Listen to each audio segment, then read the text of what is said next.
Donc, on va prendre le temps, voilà, de se présenter. Donc, moi, je suis Elodie Briançon, psychologue du travail. Et Madame Vasseur, psychologue du travail également. Je crois que j'ai oublié de mettre ma webcam. Ça va mieux comme ça, hein. Ah oui, je vais peut-être. Ouais. Donc voilà, c'est une sensibilisation aux risques psychosociaux pour les managers. Alors, ce qu'on va aborder aujourd'hui, c'est voilà, partager des concepts généraux dans un premier temps sur les risques psychosociaux.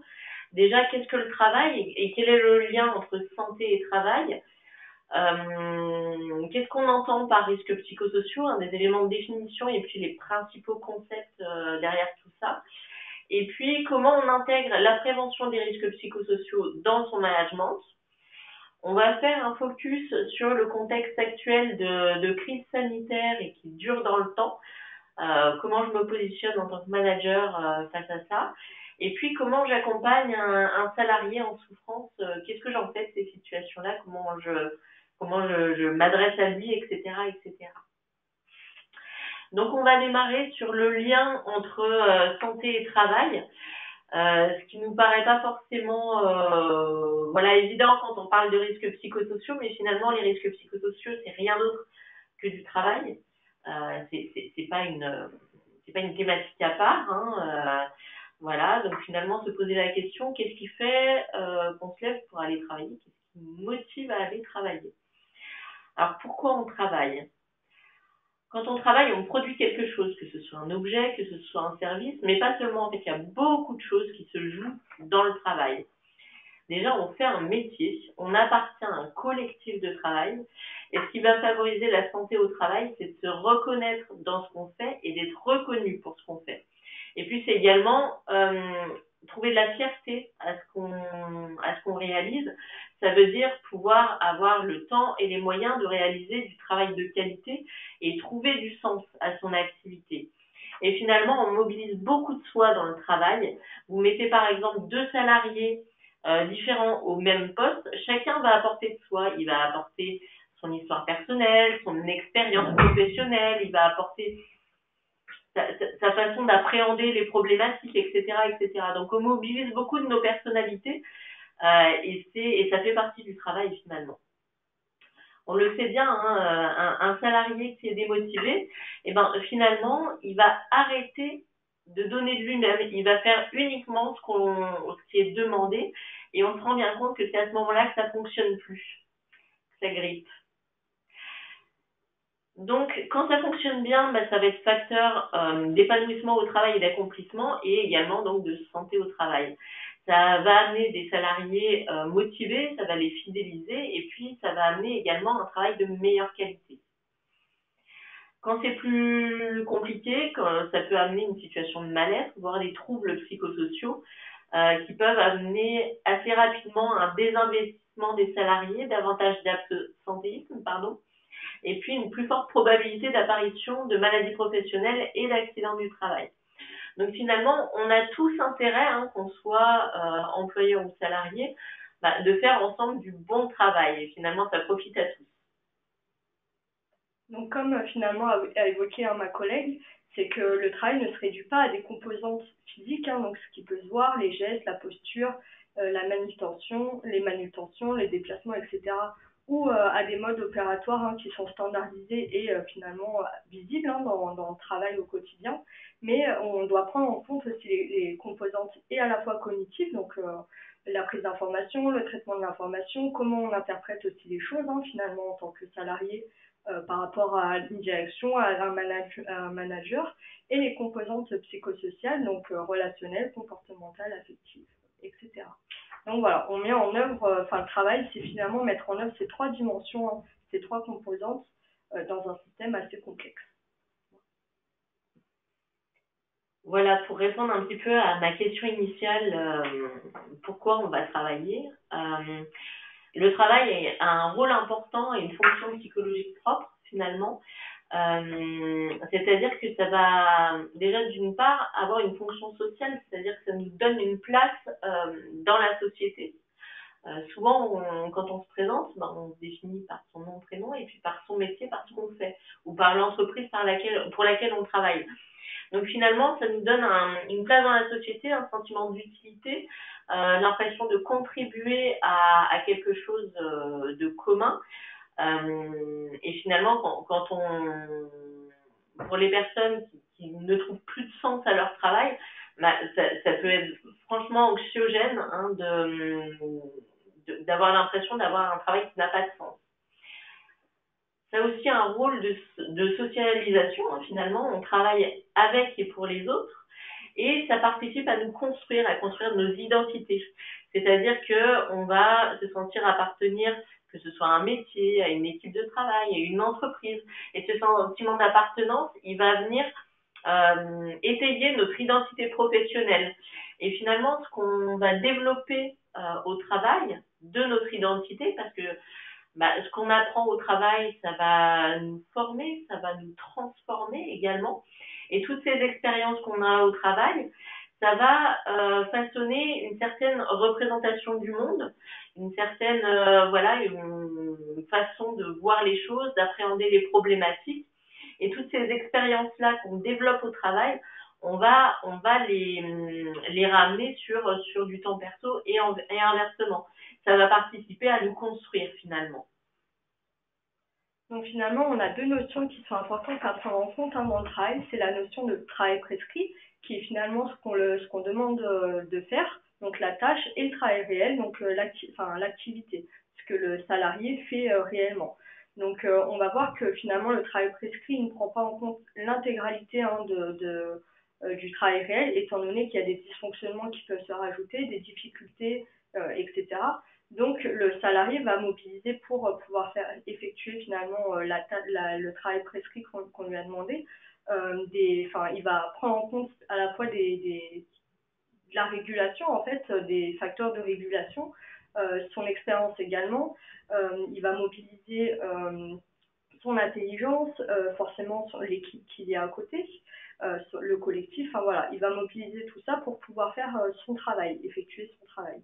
Donc il est important aussi de pouvoir prendre finalement, questionner le salarié sur ses marges de manœuvre, etc. et surtout pas lui réduire, parce que ça pourrait avoir une conséquence sur la qualité de son travail, sur aussi la productivité, entre autres.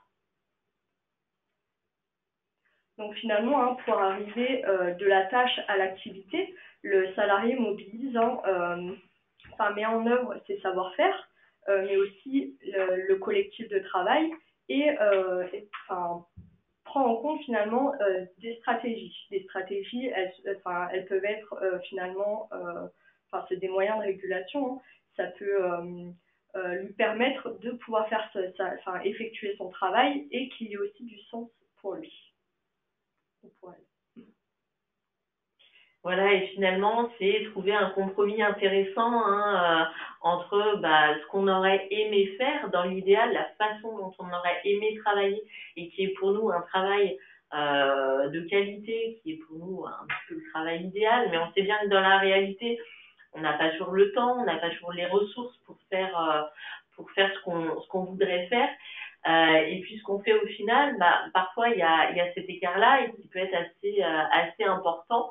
Donc l'idée, c'est de trouver aussi un équilibre entre la façon dont on aurait aimé travailler idéalement et ce qu'on fait réellement. Est-ce qu'on s'y retrouve? Est-ce qu'on trouve quand même du sens à ce qu'on fait? Est-ce que c'est un travail de qualité aussi? Exactement. Exactement. Voilà. Donc maintenant, on va voir un petit peu dans cette partie, finalement, qu'est-ce que sont les risques psychosociaux. Donc les risques psychosociaux, selon la définition du ministère du Travail, ça regroupe les risques professionnels d'origine et de nature variée, qui mettent en jeu l'intégrité physique, mais aussi la santé mentale des salariés, et ont par conséquent un impact en tout cas sur le bon fonctionnement des entreprises. Donc finalement psychosociaux, car c'est à la fois à l'interface de l'individu, du psycho, et de la situation de travail, donc le social. Il y a trois notions à prendre, à pouvoir différencier dans ces facteurs de risque dans ces risques psychosociaux. C'est la notion de facteur que ma collègue va vous parler un petit peu plus tard. Donc les facteurs organisationnels et relationnels susceptibles d'interagir finalement avec le bon fonctionnement de l'entreprise, avec le fonctionnement finalement mental du salarié. La notion de risque, donc c'est la probabilité d'apparition de troubles individuels et ou collectifs. Et les troubles, donc c'est les conséquences, les impacts sur le travail, qu'on va aussi pouvoir aborder ensemble tout à l'heure. Donc il y a cette notion d'équilibre. Tout à l'heure, je vous parlais de facteurs de régulation, qui sont des facteurs finalement ressources. Donc il y a les facteurs de risque dans une entreprise. Finalement, les facteurs de risque peuvent être présents. Donc il va y avoir un équilibre qui va se faire avec des moyens de régulation. Donc finalement, ces facteurs de risque, ça peut être la charge de travail importante, de fortes exigences émotionnelles, peu de marge de manœuvre qui impacterait le peu de facteurs de ressources possibles disponibles au sein de l'entreprise. Et cet équilibre ou ce déséquilibre peut amener plutôt du coup à des troubles psychosociaux qu'on va vous aborder un peu plus loin et impacter forcément l'organisation de travail. Donc c'est vraiment un équilibre à avoir entre les facteurs de régulation qui augmenteraient la probabilité d'apparition des troubles et les facteurs de ressources qui au contraire vont permettre de diminuer ces facteurs. Tout ça pour faire un travail de qualité et pouvoir le faire. Je vais vous présenter les principaux facteurs de risques psychosociaux. Voilà, petite précision, ça correspond au modèle de Golac. Alors Golac, c'est pas un auteur isolé qui a défini les facteurs de risques psychosociaux. En fait, c'est un collège d'experts qui a défini les grandes familles de RPS à la demande du gouvernement à un moment donné. Donc c'est un modèle qui fait consensus. La première grande famille de risques, ça va être tout ce qui est intensité et complexité du travail. Est-ce que le travail déborde et les délais sont intenables et finalement ce qui amène à une amplitude horaire qui a un impact sur la conciliation entre vie professionnelle et vie personnelle? Ou bien est-ce que finalement je suis interrompue en permanence dans le travail et j'arrive pas à avancer sur des dossiers de fond par exemple? En termes également de complexité du travail, est-ce que je suis en permanence en train de gérer des situations complexes ou des problématiques très complexes, ou alors je vais mobiliser toujours le même type de tâches ou de compétences qui vont être très sollicitantes pour moi sans avoir une possibilité de varier un petit peu les choses. Voilà, il y a beaucoup de choses qui peuvent rentrer là-dedans. C'est pas toujours lié au temps de travail en lui-même, la complexité en elle-même joue énormément. On le voit bien dans certains métiers qui n'ont pas forcément des horaires de travail très importants et qui pourtant sont extrêmement sollicitants et qui sont extrêmement fatigants. Voilà. La deuxième famille de risques, c'est tout ce qui est exigence émotionnelle. Alors, ce qu'on va inclure là-dedans, ça va être, par exemple, faire face à de l'agressivité récurrente, par exemple, de la part de clients internes ou externes, ou faire face à des situations de souffrance, voire de mort, en fonction de son contexte professionnel. Et ceux auxquels on pense moins, c'est aussi le fait de devoir faire bonne figure en permanence. Et finalement, de devoir mimer une émotion qu'on ne ressent pas. Si par exemple, moi aujourd'hui, je suis fatiguée ou je suis déconcentrée ou je suis par exemple en colère et que je dois faire semblant d'aller bien, tout ça, ça va me coûter, ça va me demander de l'énergie. Donc ça a un coût psychologique et émotionnel qui peut être important. Ce qu'on entend également là-dedans, c'est la peur de faire une erreur. Est-ce que je maîtrise suffisamment ce logiciel ou ce processus? Et est-ce que j'ai peur de faire une erreur qui aura un impact important sur des gens qui bénéficient de mon travail, par exemple? Ça peut être ça. Troisième famille de risques, c'est tout ce qui est autonomie et contrôle sur le travail. Est-ce que j'ai de la marge de manœuvre dans mon travail, que ce soit pour participer aux décisions qui me concernent, que ce soit pour construire mon métier et trouver du sens à ce que je fais, ou bien adapter mon travail au contexte changeant, par exemple, ou alors il y a tellement d'aléas que finalement il n'y a aucune prévisibilité dans mon travail, je ne sais absolument pas ce qui m'attend dans la journée. Donc ça peut être complexe. À savoir que c'est quand même une notion. Alors oui, généralement on dit qu'il y a besoin d'autonomie dans son travail pour être en bonne santé. C'est une notion qui reste à relativiser. C'est-à-dire qu'en fonction de soi-même, de son métier, de son niveau d'expérience aussi, on n'est pas dans la même attente d'autonomie en fonction de à quel point je maîtrise mon poste et mon métier. Sachant aussi qu'une trop forte autonomie où finalement ça manque de cadre, les objectifs sont pas clairs, le qui fait quoi n'est pas clair non plus, ça également c'est extrêmement anxiogène. Donc de l'autonomie oui, mais dans un cadre donné. Sachant qu'il y a aussi des personnes qui se retrouvent très bien dans des rôles d'exécutants et qui trouvent du sens à leur travail d'une autre manière, par exemple par des relations sociales qu'ils ont pu nouer avec leurs collègues. Voilà, ça peut être ça. Tout le monde, cette notion est vraiment à relativiser. Quatrième famille de risques, c'est tout ce qui est rapports sociaux au travail. Alors ça, finalement, c'est autant une cause qu'une conséquence des risques psychosociaux. Parce que quand on va avoir plusieurs facteurs de risque en même temps, c'est les relations qui vont être dégradées. Je voulais préciser, ma collègue a déjà commencé à en parler, tout est une question d'équilibre en fait dans les risques psychosociaux. Vous allez nécessairement retrouver dans votre entreprise ou dans votre métier des facteurs de risques psychosociaux parce qu'il y en a. Ça, on peut pas dire qu'à aucun moment donné on est en surcharge ou en sous-charge de travail, par exemple.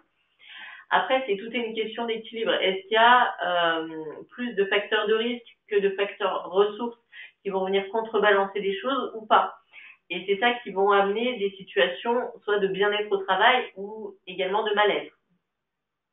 Donc pour en revenir à la question des rapports sociaux au travail, ça va être tout ce qui est relations interpersonnelles, ambiance au travail.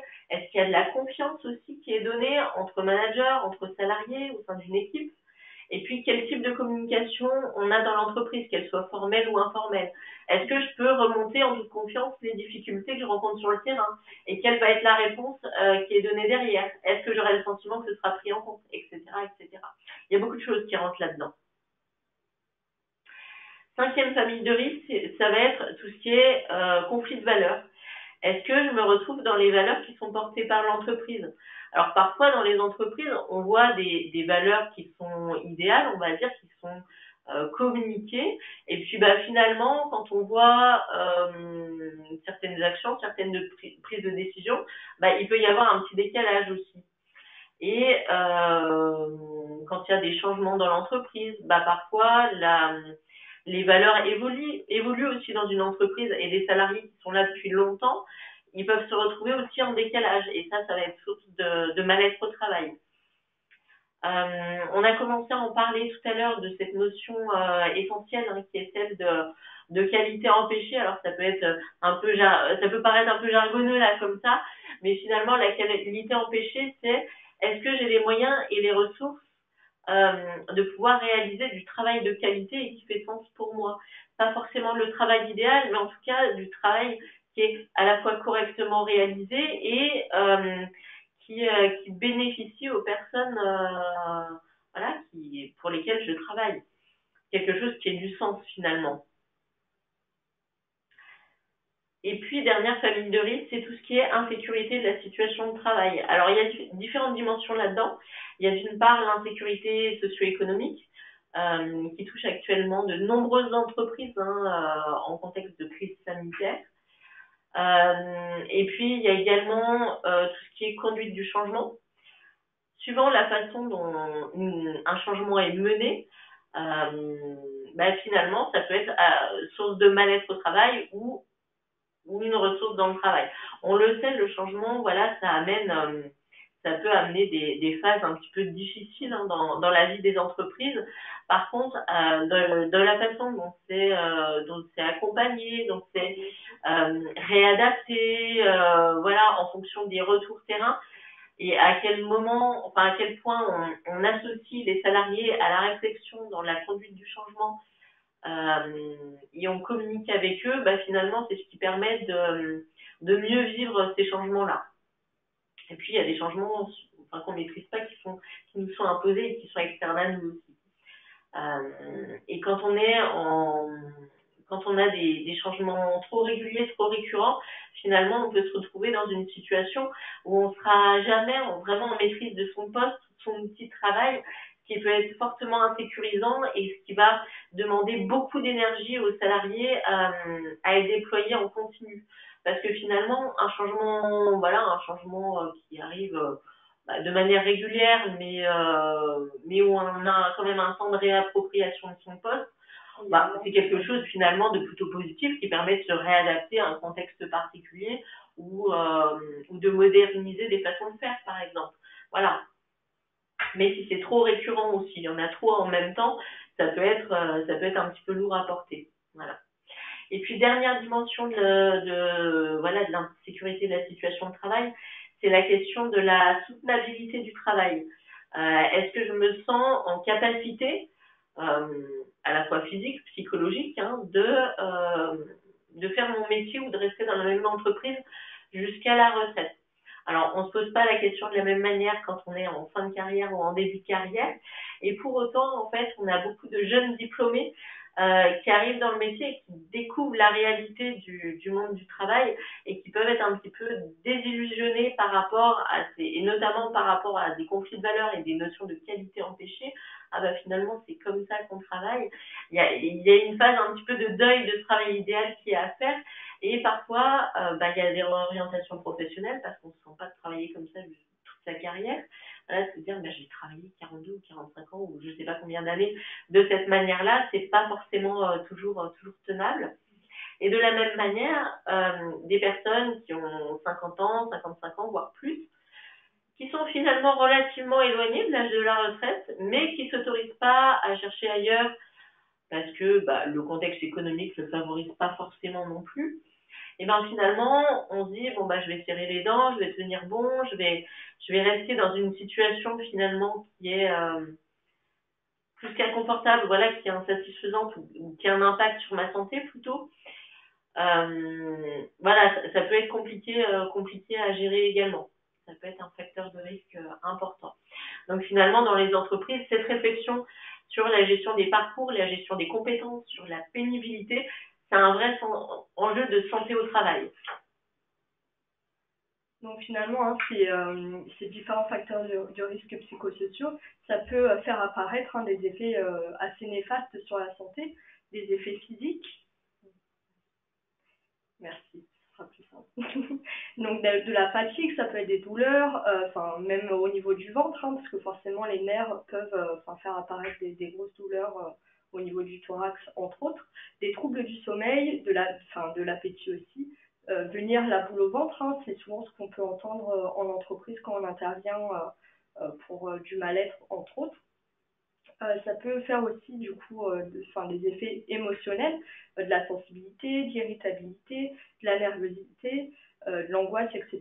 Et ça peut avoir des répercussions et à la fois du coup sur les relations professionnelles du collectif ou même avec la hiérarchie et inversement d'ailleurs. Au niveau comportemental, donc de la violence, de l'agressivité, du repli sur soi, de la prise de médicaments, toutes choses qui peuvent justement montrer qu'il y a des premiers signes qui arrivent et qui font que ça peut questionner en tant que manager et intellectuel, donc des oublis, de la perturbation de la concentration, des difficultés à prendre aussi des décisions ou finalement des initiatives. Chose qui n'était pas forcément le cas pour certains salariés qui peuvent changer ses comportements. Donc ça peut aussi faire apparaître finalement des pathologies, donc des troubles musculo-squelettiques, un burn-out aussi, la dépression et des maladies cardiovasculaires. Et après ça peut avoir du coup engendré des tentatives de suicide, des crises cardiaques et des AVC. Donc Donc il faut vraiment pouvoir finalement prendre en compte tout ça dans le management et plus directement au sein de la direction. Effectivement. Petite précision, voilà, certaines de ces pathologies ne sont pas spécifiques aux risques psychosociaux. Ça va être plurifactoriel. Je pense notamment aux maladies cardiovasculaires. C'est toujours compliqué de faire le lien avec le travail. Finalement, contrairement à d'autres risques, par exemple les risques chimiques, où on sait que l'exposition à certains produits chimiques, ça peut engendrer tel type de maladie à long terme. Il n'y a pas de pathologie spécifique aux risques psychosociaux, sauf peut-être le burn-out. Encore que le burn-out peut se retrouver aussi dans la vie personnelle. Mais voilà.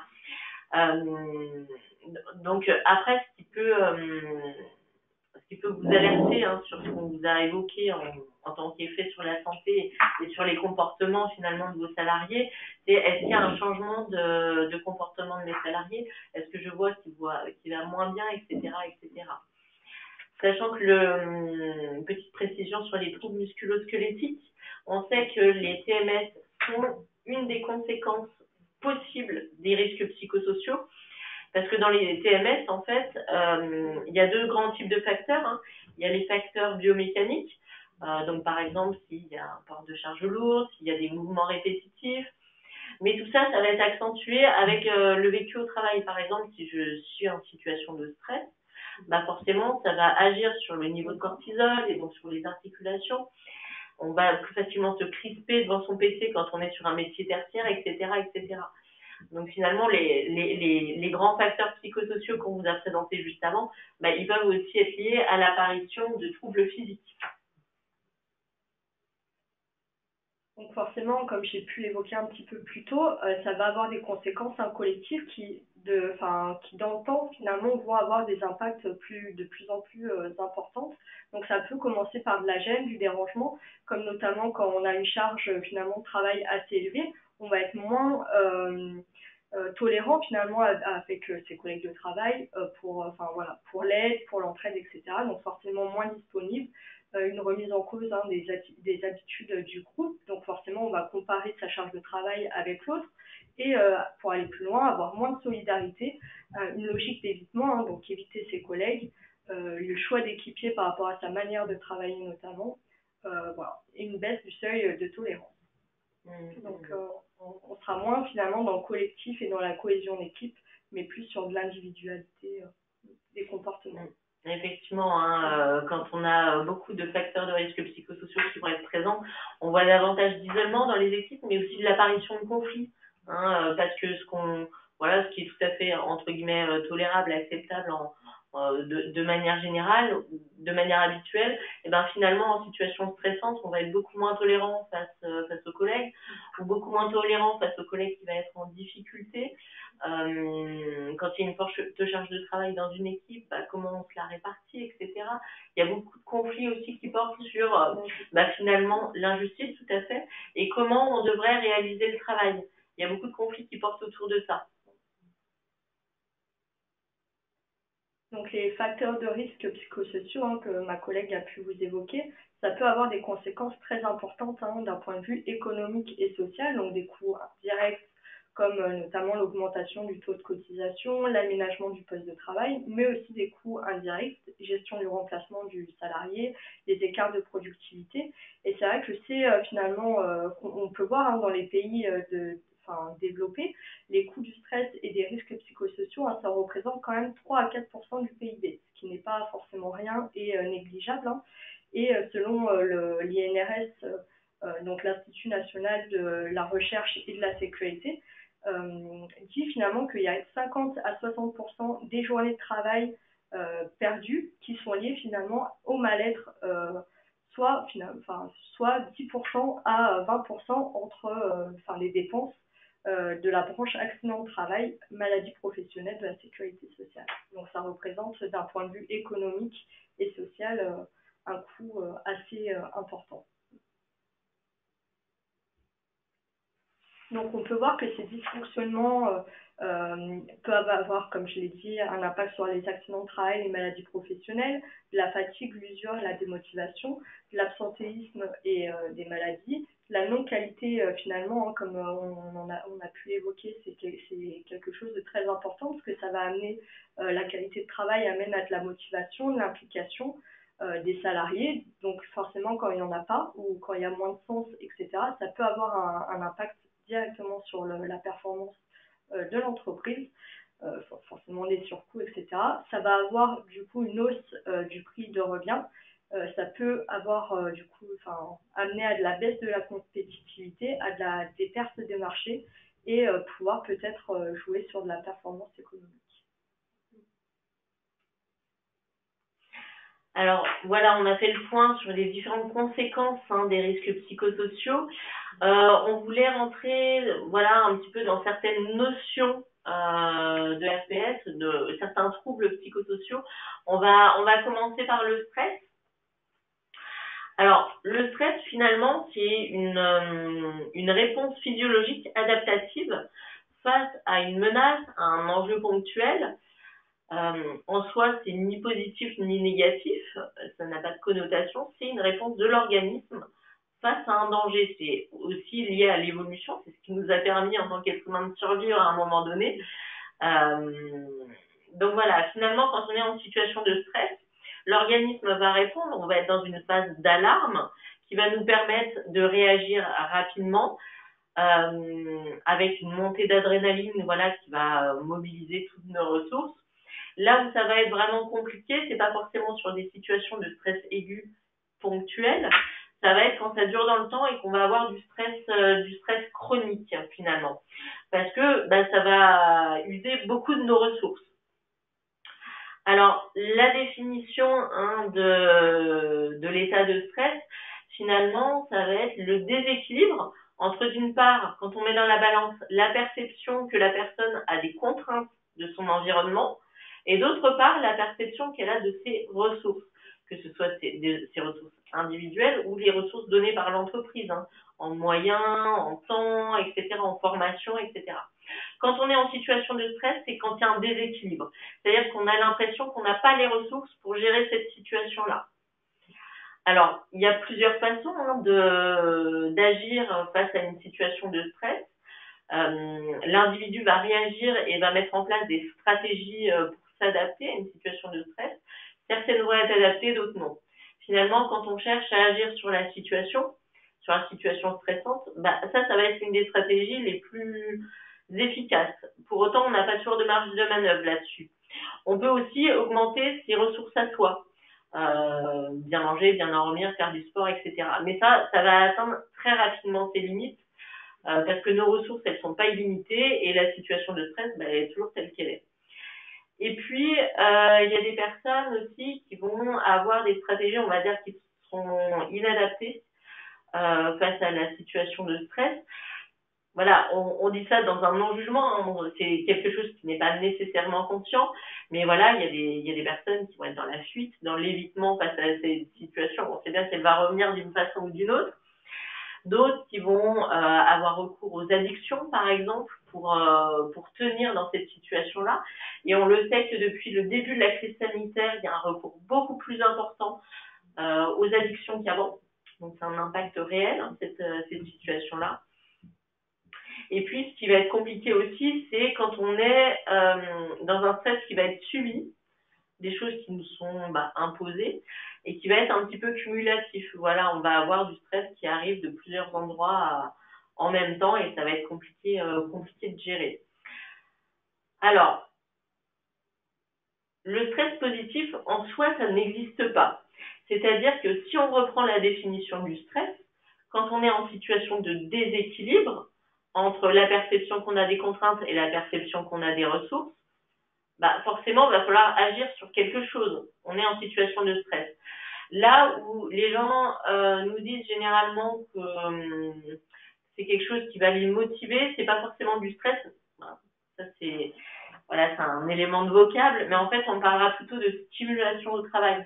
C'est-à-dire que si on a les ressources à mettre en face d'une situation stressante, là, au contraire, ça va être très stimulant. Ça va nous mettre dans un état de flow qui va nous permettre vraiment de développer toute notre créativité, d'avoir toutes nos ressources, mais on ne parlera pas de stress à ce moment-là. C'est deux choses bien différentes. on voulait vous présenter voilà une expérimentation voilà de 1970 par Henri Laborie qui nous paraît assez intéressante voilà d'un point de vue RPS. Donc je vous la décris rapidement. C'est différentes conditions expérimentales avec avec une cage qui est séparée en deux et une partie de la cage où le sol est électrifié. Dans une première condition expérimentale, on va mettre un rat dans la partie électrifiée et puis 10 minutes par jour pendant 8 jours, on va envoyer des décharges électriques. Alors, ce qu'il va faire, le rat pas fou, il va voir le chercheur arriver, il va passer de l'autre côté de la cage pour se préserver. Pour autant, il aura subi un stress pendant 8 jours de savoir qu'il va se recevoir un peu de décharge. Au bout de 8 jours, on ausculte le rat, il est en très bonne santé. Deuxième condition expérimentale, on va mettre 2 rats ensemble, on va fermer la porte de communication, enfin la porte communicante entre les deux espaces de la cage et finalement les rats n'auront pas la possibilité de fuir dans ces situations-là. Donc qu'est-ce qu'ils vont faire? Les rats, ils vont se battre entre eux. Se battre, se mordre, se griffent, etc. Et on va se rendre compte, voilà, au bout du jour, quand, hormis quelques griffures, quelques morsures, finalement, ils sont plutôt en bonne santé, nos rats. Alors qu'ils se sont pris quand même les décharges pendant une semaine, pendant 10 minutes, voilà. Et puis, dans une troisième condition expérimentale, on va mettre un rat tout seul, on ferme la porte de communication. Et puis, voilà, pendant 8 jours, 10 minutes par jour, on envoie des décharges électriques. Et là, en fait, notre rat, il n'aura plus la possibilité de fuir, ni de lutter. Et ça permet aussi de mettre en perspective un certain nombre de conflits qui ont lieu au travail. Il y a beaucoup de conflits qui sont liés à des situations stressantes, qui nous permet, on va dire, de décharger ce stress-là d'une façon ou d'une autre. Alors, pas intentionnellement, bien sûr, mais ça nous permet d'expliquer les choses. Et dans cette troisième condition expérimentale, notre rat, il est en inhibition de son action. Il ne peut faire que subir les décharges. Et là, au bout de 8 jours, en l'auscultant, il a perdu beaucoup de poids, il a développé une hypertension artérielle et des lésions ulcéreuses sur l'estomac. Donc, il y a un vrai impact sur la santé d'une situation de stress assez rapidement. On voit qu'il n'a plus, du coup, les marges de manœuvre derrière. Exactement. Il n'a aucune façon de se défendre face à cette situation stressante. Ni fuite, ni lutte. Voilà, donc ça nous paraissait intéressant pour parler, en tout cas pour illustrer cette notion de stress au travail. On va passer aux différentes violences au travail. Alors, de manière générale, voilà, souvent on distingue ce qu'on appelle les violences internes qui ont lieu au sein de l'entreprise, que ce soit entre collègues ou entre hiérarchiques et subordonnés. Toutes les configurations sont possibles. Et puis, on va parler de violences externes pour tout ce qui est en lien avec des personnes externes à l'entreprise, que ce soit fournisseurs, sous-traitants, clients, usagers, etc., avec les salariés de l'entreprise. Donc, ça peut être différentes formes de violence. Ça peut être des incivilités, des moqueries, de l'impatience, du mépris, de l'impolitesse, du vandalisme. On saccage le bureau, on fait des graffitis, on dégrade les locaux. Ça peut être, en allant crescendo, des agressions verbales, des reproches, des remarques humiliantes, des insultes, des menaces, des intimidations, jusqu'aux agressions physiques, que ce soit les bousculades, les coups, les blessures, etc. Donc, ce qui nous paraissait intéressant, c'était finalement de vous présenter un modèle un petit peu explicatif d'analyse des situations de violence au travail. Ça, c'est un modèle de l'INRS où on va retrouver nos violences sociales qui correspondent aux violences externes et les violences organisationnelles qui correspondent aux violences internes. Et puis, on va vous les illustrer pour vous expliquer vraiment le lien entre tout ça et le lien entre le fonctionnement de l'entreprise et la probabilité d'apparition de ces violences-là, parce que finalement, le discours qu'on entend souvent dans les entreprises, c'est oui, il y a une augmentation de la violence du public, etc. Pour autant, dans le fonctionnement des entreprises, parfois, ça va venir accentuer l'apparition de ces violences-là ou au contraire, on va être en capacité de les faire, ou en tout cas de les faire diminuer ou de les gérer. Donc, on vous donne un exemple. Par exemple, dans un supermarché, on va avoir des produits en rupture de stock qui vont amener davantage de violence des clients envers les salariés.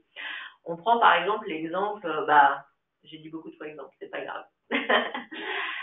Au moment du premier confinement, on n'avait pas anticipé que les gens allaient se ruer sur les paquets de pâtes et sur les rouleaux de papier toilette. Finalement, dans un fonctionnement où on a tout juste le stock de ce qu'on a identifié comme besoin, on va se retrouver rapidement en rupture et ça va être à l'origine de violences à la fois envers les salariés du magasin, mais aussi entre clients. Et puis à l'origine de l'apparition de ces violences, alors il va y avoir des perturbateurs organisationnels, des perturbateurs externes à l'entreprise, au magasin. Ça va être le fait qu'il y a un confinement qui a été imposé par le gouvernement et donc on le sait, ça fait partie des stratégies de défense des personnes d'être dans une logique, on va dire, un petit peu survivaliste.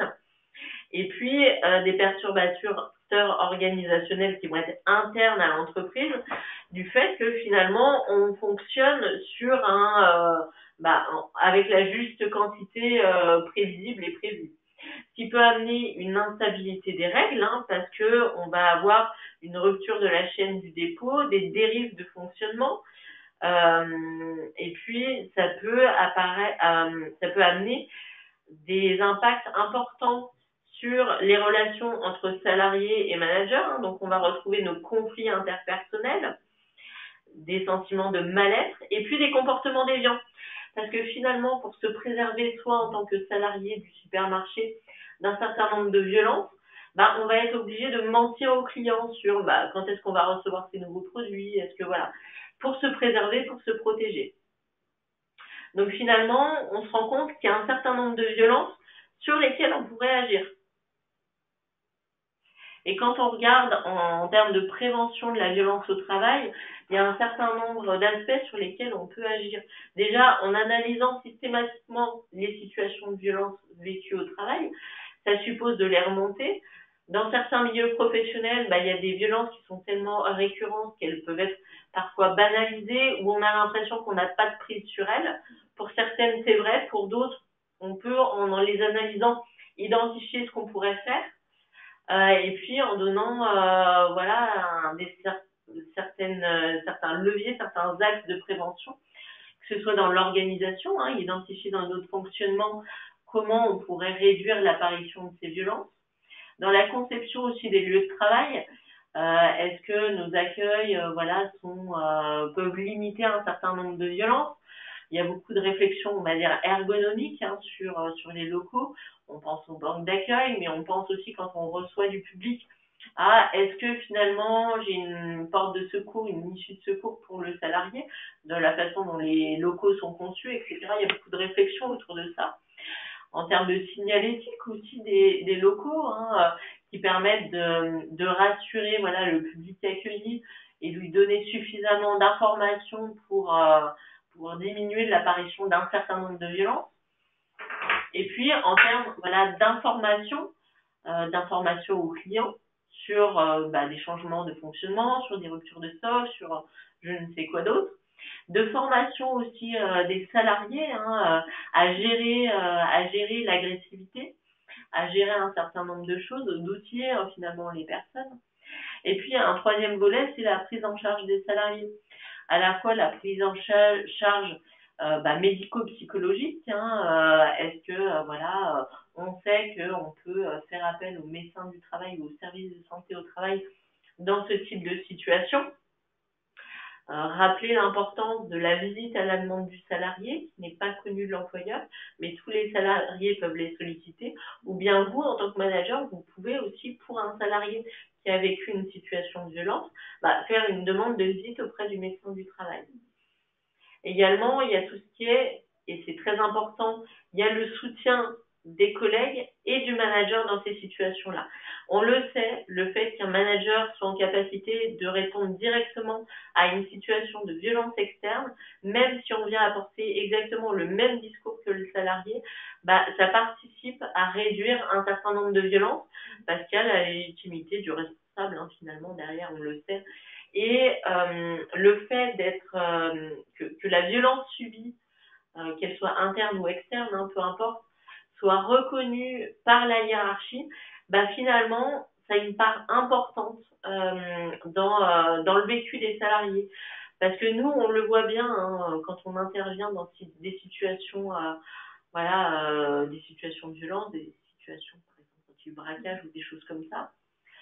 Et finalement, certaines situations sont d'autant plus mal vécues qu'on a l'impression que le manager nous a pas soutenus ou a pas reconnu l'impact de cette violence-là sur nous.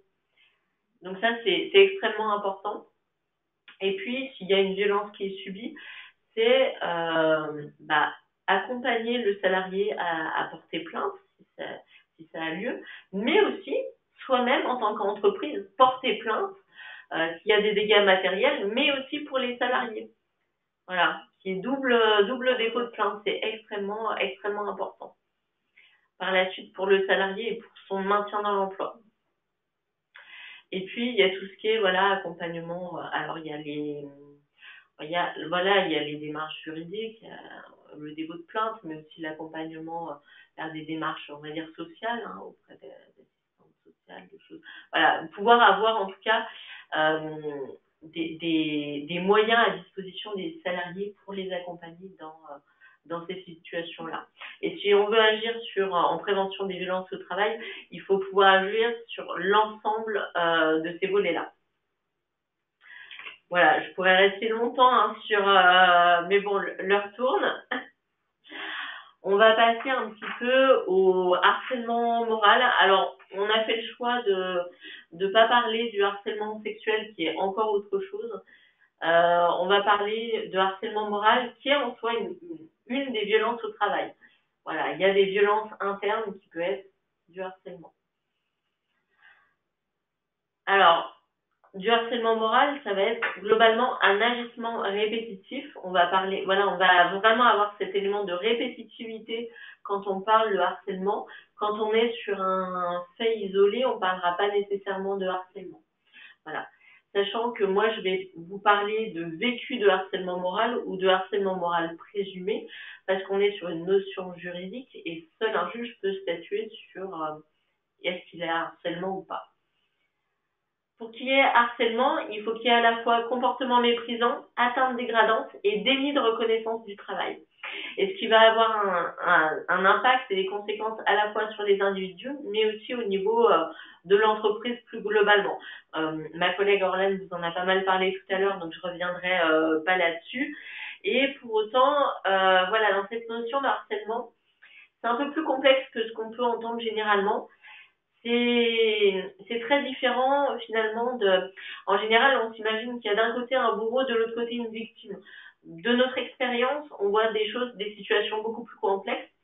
Déjà parce que bien souvent, il n'y a pas nécessairement d'intentionnalité dans la situation de harcèlement moral. On ne le fait pas avec intention de nuire.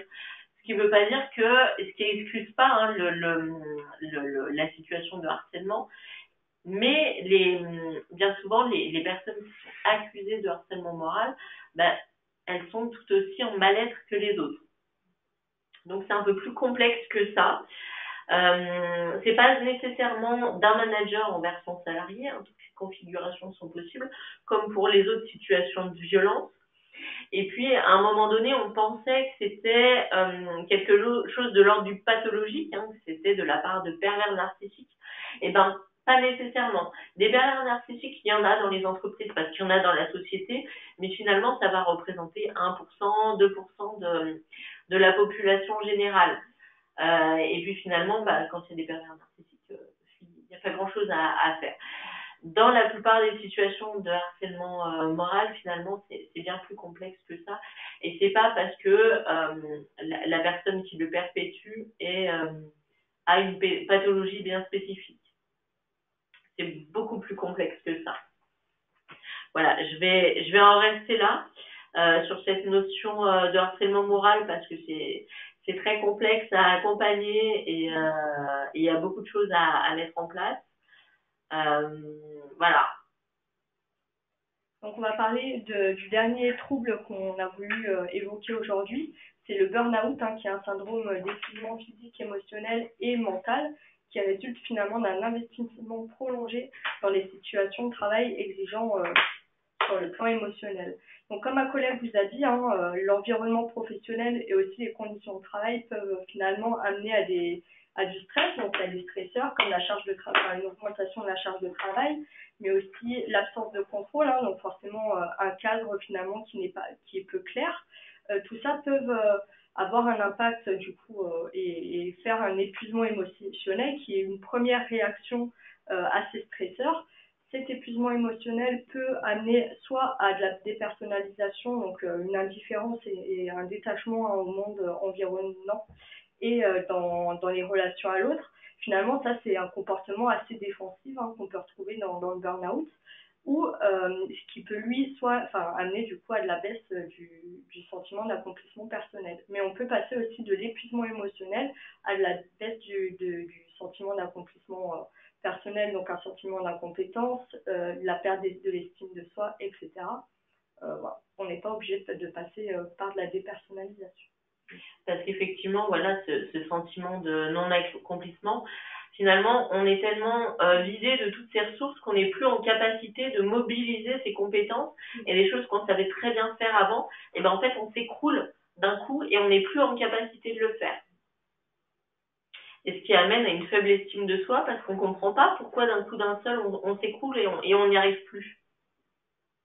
Ça peut être très brutal en fait des situations d'épuisement professionnel et ça met beaucoup de temps à s'en remettre finalement, à s'en remettre. Et puis on voit bien que le repos tout seul n'est pas suffisant pour récupérer de cette fatigue-là. Il faut aussi pouvoir agir sur la situation de travail et sur nos propres voilà actions. C'est voilà pour s'en remettre, c'est aussi savoir dire non, savoir poser les problèmes, savoir partir aussi parfois. C'est développer de l'assertivité, c'est développer finalement d'autres stratégies et d'autres manières de travailler finalement, d'autres façons d'aborder son rapport au travail. C'est pas nécessairement les gens les plus engagés au travail qui s'épuisent. Parfois, c'est aussi parce qu'on va retrouver un décalage trop important entre, par exemple, les valeurs de l'entreprise et les valeurs du salarié. Si on a l'impression de se mobiliser, mais dans le vide et sans but concret derrière, on peut rapidement s'épuiser. Ça peut être une des raisons, voilà, mais c'est un des stresseurs possibles. C'est un des stresseurs possibles, ouais. Donc, on va parler de la prévention à 3 niveaux. Donc, la prévention, on va commencer par la tertiaire qui impacte finalement un nombre plus réduit de salariés, qui est c'est une prise en charge finalement des salariés en souffrance. On va parler un peu de l'exemple de la violence parce que ma collègue l'a bien expliqué. Donc, on va revenir dessus pour finalement parler de cette prévention. Donc c'est finalement après que le salarié se soit fait agresser par du public, c'est de prendre en charge ces personnes en souffrance. Donc ça va être par de la communication, par des échanges, des briefings si possible. Voilà, c'est une réponse immédiate finalement à un problème urgent qui évite que la dégradation, qui évite la dégradation de la santé du salarié.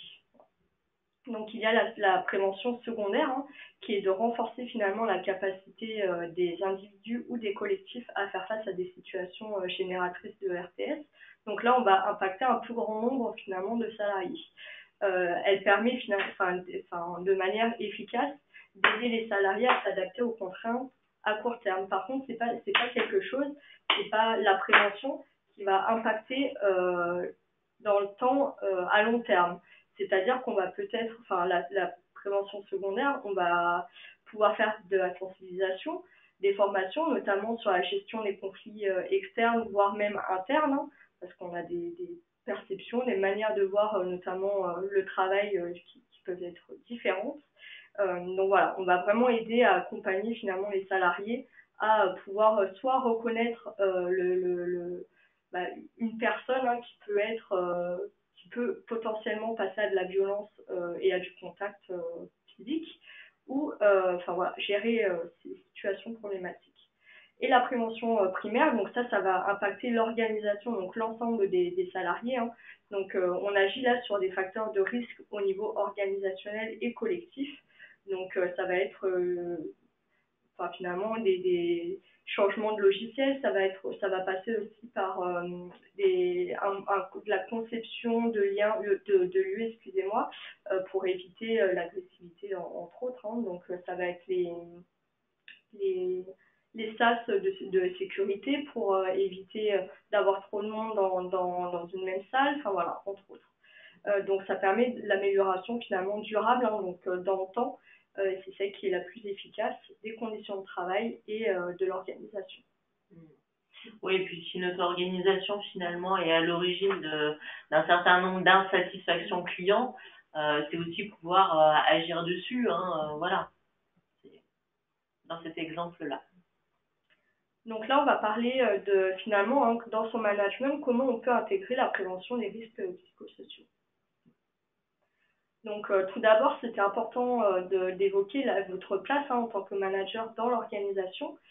Donc finalement, le fait d'être intermédiaire entre la direction et votre équipe, hein, c'est votre proximité quotidienne. Donc vous êtes finalement les observateurs quotidiens de votre équipe et acteurs dans la détection et la prévention des risques psychosociaux, et aussi en cas de souffrance et de mal-être de vos collaborateurs. Finalement, vous captez un peu à premier niveau ces facteurs de risque psychosociaux et les comportements qu'on va pouvoir évoquer un peu plus loin. Mais par contre, vous avez vous-même, hein, des contraintes dans votre rôle, le manque de temps, le manque de contact, la crainte aussi d'être intrusif, hein, parce que forcément, de voir une personne en souffrance ou en mal-être, peur de mal communiquer avec ce salarié, enfin voilà, il y a aussi cette crainte-là, hein. Priorité aussi, hein, des tâches administratives au détriment du collectif, donc forcément de votre équipe, ce qui fait que vous avez moins de temps d'échanges humains, relationnels avec votre équipe. Donc, ce qui fait de vous finalement une cible, hein, potentielle aux facteurs de risque psychosociaux. Donc, il est important, en tout cas, nous, on a voulu l'évoquer de cette manière-là, d'échanger entre vous, entre managers, sur des pratiques et le travail. Donc, ça peut être sur les difficultés que vous pouvez rencontrer, sur les bonnes pratiques aussi, hein, parce qu'on peut, entre pairs, finalement, avoir des idées différentes, ce qui permet de pouvoir échanger sur l'ensemble des difficultés. Et c'est important de pouvoir être soutenu et épaulé, hein, par la direction notamment. Voilà, et puis nous, on voulait aborder avec vous, finalement, comment on fait pour développer une culture au travail qui soit positive. Parce que finalement, on va dire dans le management un petit peu traditionnel, on est très centré sur l'identification et la résolution de problèmes. Je vois un problème, je vais chercher une solution. Et finalement, on est formaté, mais ça, dès l'école, finalement, à repérer ce qui dysfonctionne et ce qui ne va pas. Alors qu'on voit bien que si on regarde également, ça ne veut pas dire qu'on occulte, hein, les dysfonctionnements, mais si on se focalise et si on apprend à regarder les aspects positifs et les forces à la fois, ses forces à soi, ses forces propres, celles de ses collaborateurs et les forces de l'organisation, bah, finalement, ça va avoir un vrai impact sur la vie au travail, sur la performance également des salariés. À contrario, voilà, de se focaliser uniquement sur ce qui dysfonctionne. Donc finalement, c'est tout l'intérêt des apports de la psychologie positive, et qu'on voulait vous amener, on va dire un petit peu rapidement quelques notions autour de ça. Alors, je vais vous parler du ratio de l'OSADA, en fait. On s'est posé la question, voilà, en situation de management, on a souvent tendance à dire ce qui va pas, mais pas forcément ce qui va bien. Et en fait, on est tellement habitué à être dans des interactions négatives que finalement, ça perd un petit peu de son sens. Et en fait, Marcel Losada, c'est un chercheur et qui a conduit une étude qui s'est intéressée au lien finalement entre communication du manager et performance des équipes. Et en fait, dans une condition expérimentale, voilà, ils ont analysé, ils ont observé un certain nombre de réunions d'équipe et les différents types d'interactions qu'il y avait entre le manager et son équipe. Et ils se sont rendus compte que les équipes les plus performantes, c'était celles qui avaient un ratio de 6 interactions positives, de 6 retours positifs pour une interaction négative. Et puis, celles qui étaient sous-performantes, c'est celles qui avaient une interaction positive pour 3 interactions négatives. Donc finalement, il a établi un seuil de au moins 3 interactions positives pour une négative. Alors, ce qui peut paraître un petit peu, j'ai perdu le mot, artificiel de le dire comme ça. Bien évidemment que si on se force à dire des interactions positives pour avoir un message négatif à faire passer, ça perd un petit peu de son sens. Hein. L'idée, c'est aussi d'être authentique et que ça devienne quelque chose de naturel, en fait. Moi, je vous engage, par exemple, sur une demi-journée, à noter, vous mettez un petit post-it sur votre bureau avec, d'une part, vous cochez une case à chaque fois que vous avez une interaction positive avec quelqu'un et à chaque fois que vous avez une interaction négative avec quelqu'un. Et vous regardez à la fin de la demi-journée où est-ce que vous en êtes et ça vous apprend aussi à se dire, voilà, où est-ce que j'en suis et comment je pourrais faire progresser finalement la proportion d'interactions positives, authentiques et sincères avec mon entourage professionnel qui finalement rendrait les messages négatifs à faire passer, beaucoup plus entendables. Voilà, parce que c'est au milieu de toutes les choses positives qu'on a vues du salarié. Là, on a vu sur les aspects quantitatifs de cette communication, mais aussi de la façon dont on dit les choses de manière qualitative, la façon dont on fait passer les messages. Si on a un message négatif à faire passer, ce qui est important de garder en tête, c'est qu'il faut absolument le formuler de façon conditionnelle à une situation donnée, à un temps donné. Je vous donne un exemple de message conditionnel, de messages négatifs conditionnels. Par exemple, ça va être ce travail n'est pas suffisamment finalisé, j'attendais ça, ça me met en difficulté, etc. Ça va être sur un travail donné et pas sur l'ensemble du travail du salarié qui finalement touche beaucoup trop à son identité professionnelle. En fait, il faudrait réussir à bannir complètement les messages négatifs inconditionnels. Et on s'en rend pas compte, mais on en utilise beaucoup en entreprise. Je vous donne un exemple de message négatif inconditionnel, ça va être « tu ne délègues pas assez ». On pense à une situation donnée et finalement, on va la généraliser à l'ensemble des situations et ça va toucher directement à l'identité du salarié, ce qui va être beaucoup moins entendable, ce qui va être facteur de souffrance, source de souffrance pour la personne. Et finalement, ça va être quelqu'un qui va être davantage en résistance face au message que vous lui faites passer.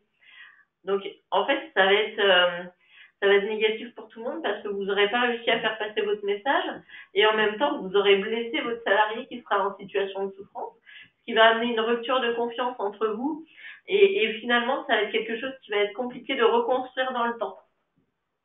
Donc, d'où l'intérêt de réfléchir à la façon dont on formule nos messages. Bien évidemment, quand on a un message positif à faire passer, qu'il soit conditionnel ou inconditionnel, oui, on peut y aller à partir du moment où c'est authentique. Faut pas non plus en abuser, ça perd un petit peu de son sens. Donc, au niveau des applications pratiques de la psychologie positive, parce qu'en fait, finalement, c'est aussi un entraînement du cerveau de s'habituer à regarder et à voir ce qui est positif à la fois dans soi, dans son travail et dans celui des autres. Se dire, par exemple, à la fin de la journée, quels sont les 3 événements positifs de la journée et en quoi ils sont positifs. Par exemple, quand on commence une réunion, et ben se dire systématiquement, bon bah voilà, quelles ont été nos réussites, qu'est-ce qui a bien fonctionné, qu'est-ce qu'on pourrait dans notre organisation dupliquer d'autres manières. Pourquoi ce qui a fonctionné a bien fonctionné finalement. Et puis, ce qui est important aussi dans le management, pour vous en tant que manager, mais de manière globale au travail, c'est la question de la confiance au travail. La confiance, en fait, c'est une construction sociale. C'est pas quelque chose qui est d'inhérent à une situation de travail. On l'aura pas directement dans une équipe. C'est quelque chose qui se construit dans le temps et en fait qui se construit à partir du respect des règles fixées au travail. Les différentes règles, ça va être les règles techniques, quelles sont de quelle manière on travaille et est-ce que c'est partagé dans les équipes, les règles éthiques, de quelles sont nos valeurs partagées dans l'entreprise, les règles sociales, comment on se comporte, langagière, avoir le même langage de travail, parce que finalement le langage, ça donne beaucoup de choses de notre représentation, ça dit beaucoup de choses de notre représentation du travail. Et finalement, quand on respecte toutes ces règles-là et qu'elles sont connues et applicables aussi, parce que parfois il y a certaines règles qui sont informelles, donc comment reprocher à quelqu'un de ne pas les avoir suivies? Et ça peut être à l'origine de pas mal de ruptures de confiance aussi. Et est-ce qu'elles sont applicables? C'est-à-dire les règles qu'on s'est fixées à un moment donné, est-ce que c'est faisable, possible? Voilà. Et ça, c'est à l'origine de la coopération dans une équipe de travail. Et puis, qu'est-ce qui va favoriser le climat de confiance entre acteurs, que ce soit côté manager ou côté salarié? Finalement, la bienveillance entre tous, l'empathie envers soi, envers les autres, être en capacité d'écouter l'autre, d'être dans une recherche de soutien, et finalement, de part et d'autre, rechercher un petit peu le compromis. Ça, et toute cette bienveillance-là, alors c'est des exemples qu'on vous donne, mais ça va être à l'origine d'un climat de confiance. On va s'autoriser à parler de ses erreurs, de ses difficultés, de ce qu'on n'arrive pas à faire, de ses doutes, etc. Il y a aussi l'intégrité. Voilà. Est-ce qu'on est fiable, qu'on soit manager ou salarié? La fiabilité va être très importante dans ces situations. La cohérence entre les actes et les paroles. Par exemple, si on prend une décision à un moment donné, il faut l'appliquer. Voilà, ça va être très important. Cette intégrité-là est importante parce que ça fait partie des règles qu'on s'est fixées à un moment donné. L'honnêteté aussi, le respect des règles. Et puis les décisions qui sont perçues comme justes. C'est-à-dire que parfois, en tant que manager, vous allez être dans des situations où vous devrez faire appliquer des décisions qui sont injustes. Ça va être beaucoup plus néfaste pour vous et pour l'équipe et pour la confiance entre vous de ne pas reconnaître que ces décisions-là sont injustes, qu'elles sont imposées, mais de les faire passer pour justes. Ça aura beaucoup plus d'impact à long terme sur la confiance dans l'équipe. Et puis la confiance, elle repose aussi sur les compétences des uns et des autres, sur la maîtrise du travail, mais aussi les compétences relationnelles. Ce qu'on attend aujourd'hui d'un manager, c'est aussi d'avoir des compétences relationnelles pour animer une équipe. On peut plus s'en passer de nos jours. Donc voilà, sur la question de la confiance, je rajouterais que finalement, en tant que manager, c'est important de pouvoir se re-questionner et à la fois sur donner trop de confiance ou au contraire être trop dans le contrôle. Voilà, il faut un juste milieu entre ces deux notions qui sont importantes. Exactement. Donc justement, on va parler de l'autonomie et des marges de manœuvre qu'on peut donner en tant que manager à ses collaborateurs. Donc être finalement à l'écoute et impliquer ses salariés dans les décisions prises, mais aussi dans les projets. Voilà, ça permet aussi de donner de la motivation et d'impliquer vos collaborateurs sur son travail également. C'est s'assurer de la clarté du cadre et du cadre du cadre et des objectifs donnés. Donc être clair finalement sur les objectifs, comme je l'ai pu évoquer, donc finalement ce contrôle-là, mais donner cette marge de manœuvre dans la manière de réaliser son travail. C'est une notion importante, en tout cas pour l'autonomie et la confiance réciproque. Laisser des marges de manœuvre dès que possible, parce que plus il y a de marge de manœuvre, et forcément plus il y a de l'intérêt pour son travail. On donne du sens aussi au travail par ses marges de manœuvre. Valoriser les prises d'initiative des salariés, donc les reconnaître, ça permet de la créativité, ça permet peut-être une amélioration des conditions de travail et une meilleure qualité finalement dans son travail, et prêter une attention au développement des compétences, parce que on doit prendre en compte et à la fois les besoins finalement de l'entreprise, mais aussi les besoins du salarié par rapport à son travail, bien entendu. Donc c'est aussi agir finalement sur le sens donné au travail. On sait que finalement le sens donné au travail peut se faire de plus en plus rare, étant donné que les tâches sont de plus en plus fractionnées par les individus. Donc on peut perdre son...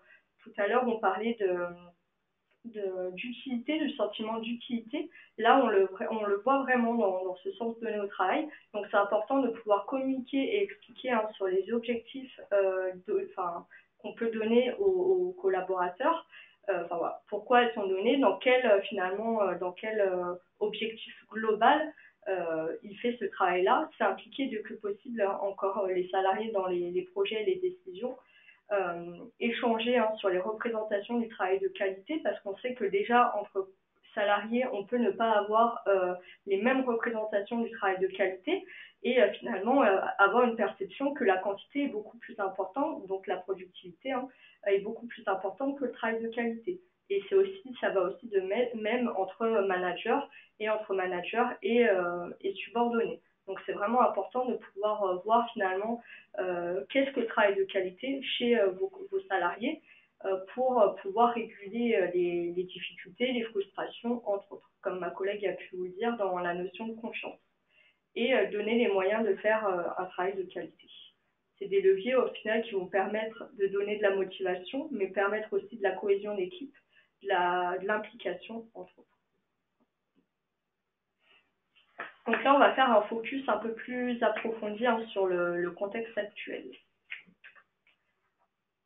Donc finalement, on voit qu'avant l'arrivée du Covid, il y avait une organisation de travail avec des problématiques qui étaient existantes, qui pouvaient être spécifiques avant le Covid. Le premier confinement a fait que de nouvelles organisations de travail ont émergé, donc un travail en mode dégradé, du télétravail aussi imposé, dont finalement les décisions de mise en place a été parfois très rapide et pas forcément préparée. Donc voilà, une particularité aussi dans l'environnement de travail, pas forcément un bureau adéquat chez soi, pas forcément le matériel aussi à disposition. Voilà. Et les salariés dans le télétravail n'ont pas toujours été volontaires pour faire du télétravail, et ça a pu faire émerger différents facteurs de risque psychosociaux qui sont assez spécifiques à ce contexte sanitaire.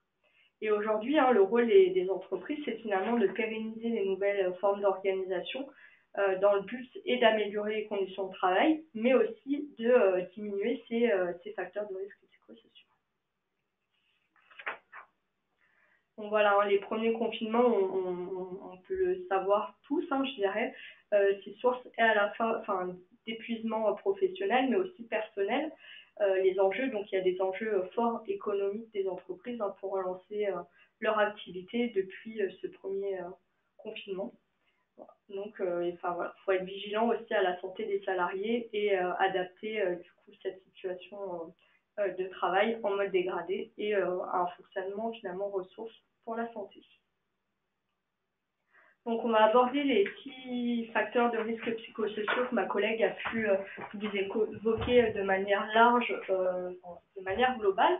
Donc tout d'abord, l'intensité et le temps de travail. On peut voir qu'il y a soit une surcharge qui est visible chez les salariés, soit chez vous, pour vous aussi d'ailleurs, ou une sous-charge, de l'hyperconnectivité, des interruptions dans le travail dues aux sollicitations, donc que ce soit par mail, par téléphone, etc. Donc finalement, comment on peut voir améliorer ces flux de communication. De la contradiction dans les informations et les directives.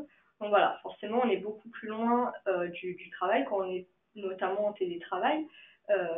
moins proche de ses collaborateurs, eux, ils sont moins proches entre eux, donc ça va forcément avoir un impact sur la communication.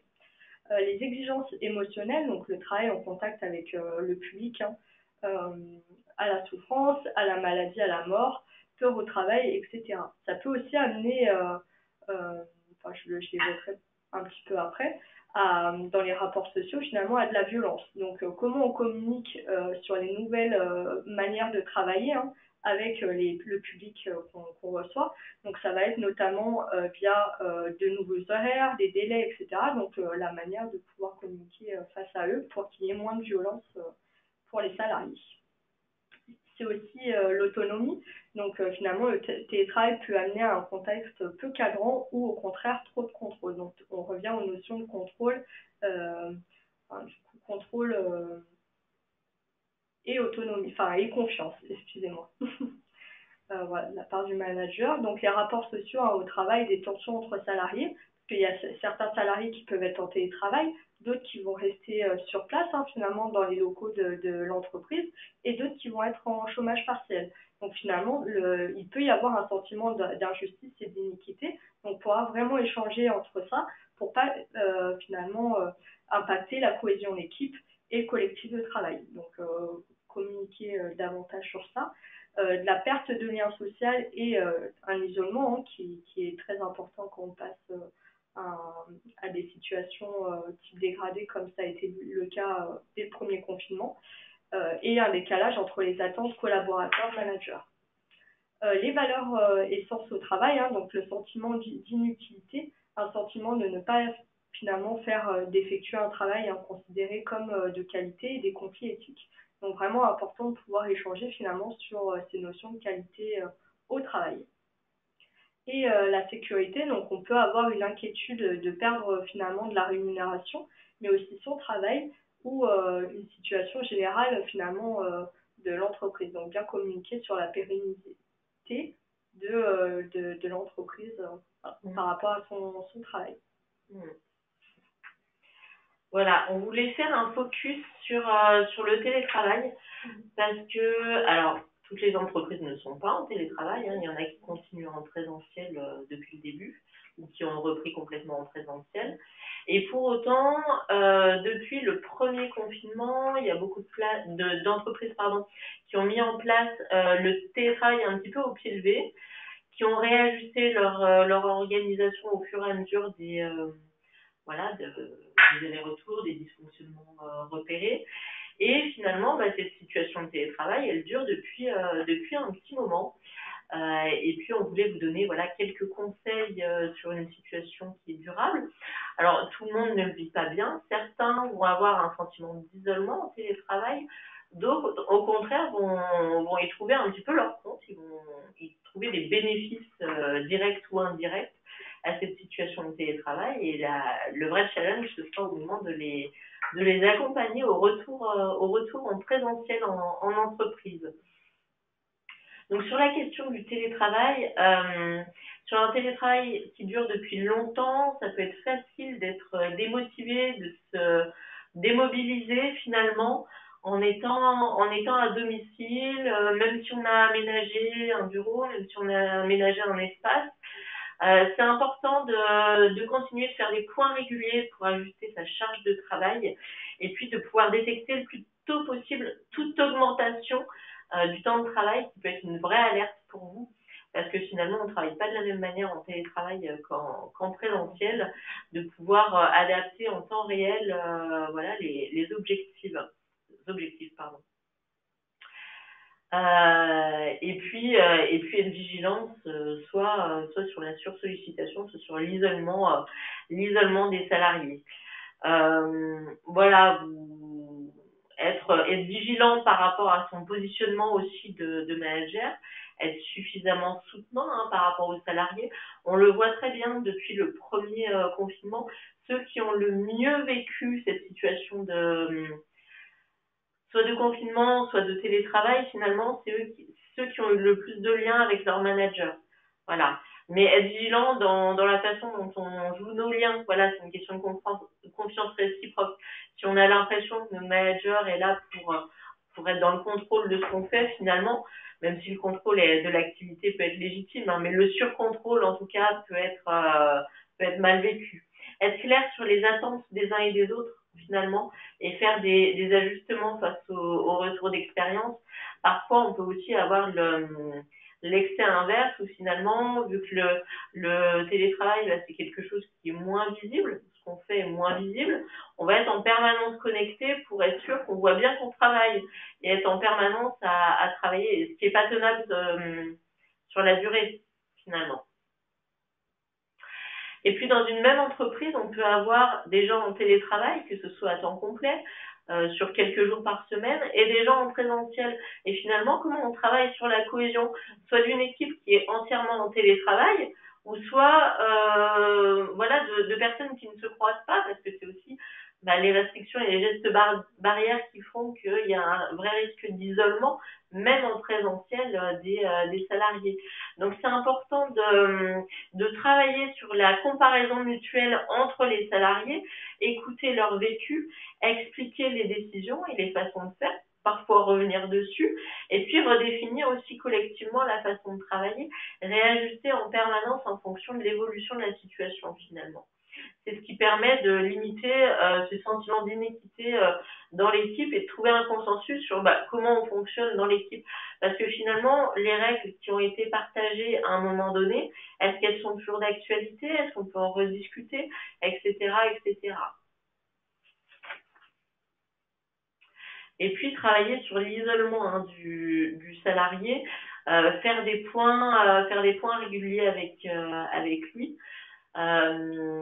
Voilà, définir des temps de convivialité donnés, sensibiliser tout le monde sur ces questions d'isolement qui finalement peuvent être facilement masquées en télétravail. Hein, par exemple, quand on parle d'addiction, de souffrance au travail, c'est beaucoup plus facile à masquer quand on est en télétravail. Et puis finalement, la question de l'isolement aussi du salarié, de l'isolement à long terme, c'est qu'on est aussi isolé en présentiel des discussions informelles à l'origine d'un certain nombre de décisions. Donc on est éloigné des zones de décision sur le travail. On peut facilement être déconnecté des décisions prises dans l'entreprise. On peut être déconnecté d'une certaine réalité de travail. Et puis parfois en télétravail, finalement, on peut être là sans être là aussi. On peut être présent physiquement, mais avoir du mal par la visio, par le téléphone, à vraiment s'engager complètement dans les discussions et dans les réunions. Ça, c'est un vrai axe de travail parce que ça nous mobilise beaucoup plus d'énergie finalement de faire toute une journée de travail en réunion, en visio, plutôt que d'être tous ensemble où il y a tous ces temps déjà informels, c'est informel, tout ce non-verbal qui permet... et voilà, on peut, dans le temps, on peut perdre un certain nombre de salariés comme ça. Et puis être vigilant à l'hyperconnexion des salariés, regarder le temps de travail, voir s'il n'y a pas trop de débordement non plus sur le temps personnel et inversement, définir des règles de fonctionnement et puis respecter aussi le droit à la déconnexion. Voilà, nous on voulait vous parler d'un outil qui nous a paru vraiment intéressant, qui a été développé par l'ANACT. C'est un carnet de bord du télétravail en situation exceptionnelle. En fait, finalement, c'est un outil individuel qui permet une discussion collective sur le vécu du télétravail. Donc finalement, c'est un outil qui sert de guide dans les échanges où on va retracer un petit peu un descriptif de son activité. C'est pas un outil de reporting, hein, attention. Et ça permet d'évaluer quotidiennement, finalement, qu'est-ce qui va rendre possible l'activité en télétravail, qu'est-ce qui est facteur de ressources, et ce qui va être facteur de contrainte, ce qui va la rendre difficile, et quels effets ça va avoir sur le vécu au travail.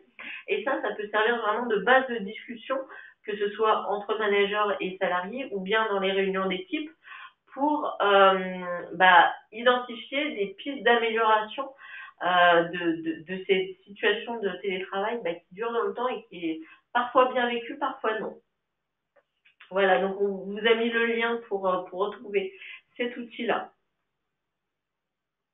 Donc maintenant, on va voir comment, en tant que manager, finalement, vous pouvez agir face à un salarié en souffrance. Donc, on va voir, enfin, je vais vous énumérer finalement les manifestations qu'on peut voir, les signaux qu'on peut détecter, hein. Mais c'est important de prendre en compte que c'est pas simple à interpréter, à repérer non plus, hein, et que ça dépend forcément de votre relation avec la personne en question. Et c'est possible de se tromper en tant que manager, enfin, voilà, en les interprétant. Donc les manifestations verbales, donc c'est finalement le niveau de tonicité dans la voix, les bégaiements, enfin voilà, entre autres. Il y a des manifestations finalement non verbales qui sont importantes, hein, qu'elles soient physiques, comportementales ou de performance. Donc au niveau du comportement, ça peut avoir une variabilité au niveau de l'humeur. Donc l'irritabilité, alors que c'est pas forcément le cas de manière générale, des idées noires, de la culpabilité. Ça va être aussi un isolement et un repli sur soi, de la perte du sentiment d'accomplissement personnel, donc qui est une des dimensions, hein, du burn-out. Ça va être aussi peut-être un changement au niveau des performances, donc une perte d'intérêt, des difficultés de concentration, une hyperactivité, hein, hyperprésentéisme, l'augmentation aussi du nombre d'absences, hein. Donc finalement, c'est des choses qui ne peuvent pas forcément se voir, qui diffèrent à la manière dont est le salarié de manière globale, et ou un changement dans l'attitude physique, hein, donc des signaux somatiques présents, troubles du sommeil, de l'alimentation, mais ça peut être aussi des douleurs physiques et une perte d'énergie. Voilà. Et une fois qu'on a repéré tous ces signaux, qu'est-ce qu'on en fait? Finalement, on va proposer un entretien aux salariés qu'on pense être en situation de souffrance et repartir factuellement sur les signaux qui nous ont alertés, dire qu'on s'inquiète, demander est-ce que ça va, etc. Et puis finalement, c'est pratiquer un petit peu l'écoute active de ce salarié-là, prendre un vrai temps pour comprendre ce qui se passe, en étant pleinement disponible pour l'autre. Ça suppose de pouvoir instaurer un climat de confiance aussi, que le salarié puisse s'exprimer tout en sachant qu'on lui reprochera pas derrière les difficultés remontées, ou si par exemple il arrive plus à travailler parce qu'il est vraiment en situation de malaise, que ça lui soit pas reproché. Voilà, et ça si on veut que le salarié s'exprime, c'est indispensable. Il faut aussi pouvoir s'affranchir aussi de ses propres filtres à soi, parce que parfois on pense qu'un salarié est en situation de souffrance, on pense se représenter ce qui se passe pour lui, mais ça c'est notre propre représentation du monde qu'on vient calquer sur le salarié.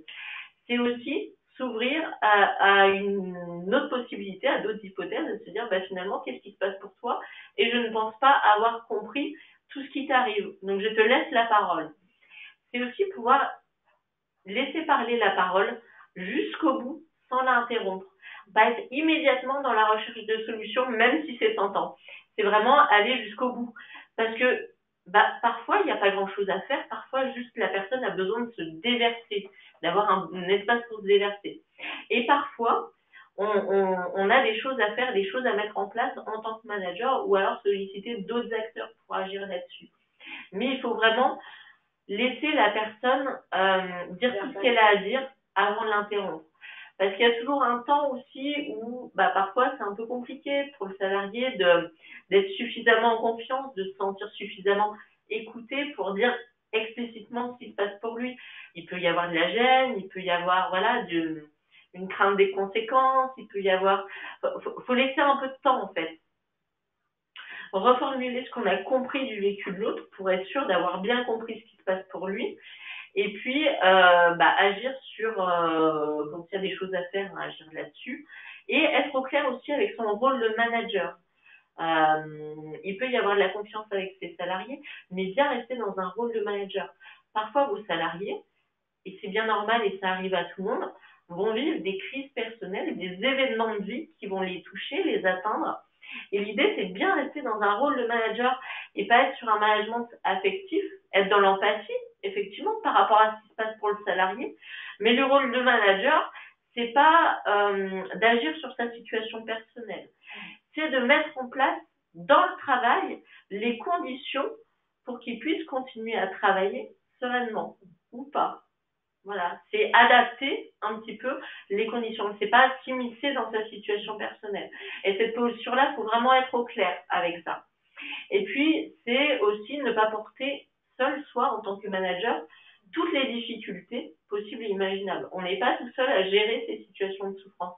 Et c'est quelque chose qui doit être réfléchi aussi collectivement avec les autres acteurs qu'on vous présentera tout à l'heure.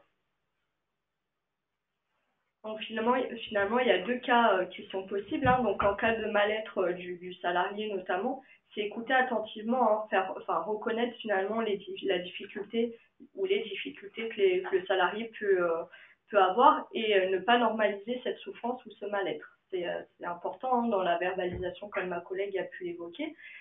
Faire un entretien si nécessaire, hein, si ça a besoin d'être évoqué de manière formelle. Voilà. Et justement, il y a plusieurs ressources à prendre en compte, notamment le service RH qui peut être un bon interlocuteur pour si vous avez en tout cas des besoins spécifiques liés à la manière d'échanger avec ce salarié. En fonction de la taille de l'entreprise. Oui, bien entendu.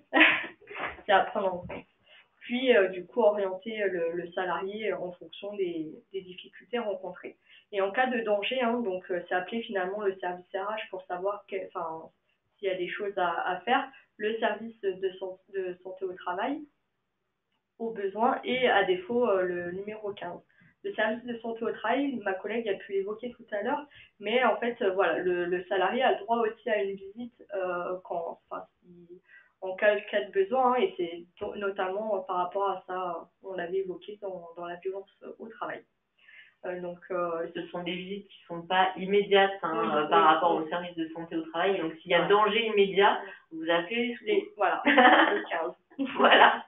Important de ne pas le laisser seul, finalement, avec ses problématiques. Voilà. Et finalement, c'est suivre des dispositifs internes, hein, s'il y en a qui sont existants, donc des procédures, etc., et faire appel aux diverses ressources que ma collègue va vous évoquer. Oui, voilà. Ce qu'on voudrait que vous gardiez en tête, c'est que finalement, c'est tout un ensemble d'acteurs qui a un rôle à jouer dans la prévention des risques psychosociaux et tout ne repose pas sur le management intermédiaire, le management de proximité. Certes, le management de proximité a un rôle important. C'est un premier relais quand on doit évoquer des difficultés rencontrées dans le cadre du travail. C'est aussi un acteur qui va mettre en place et appliquer les politiques de prévention aussi dans l'organisation du travail, hein, dans la façon dont ça se met en place. Mais tout le monde a un rôle à jouer. Le salarié en situation de souffrance en lui-même, il a un rôle à jouer d'alerter, de demander de l'aide, de remonter les difficultés. Les collègues également, hein, ont un rôle à jouer. On a tout ce qui est représentant du personnel, hein, CSE, qui contribue à la protection de la santé, de la sécurité et l'amélioration des conditions de travail.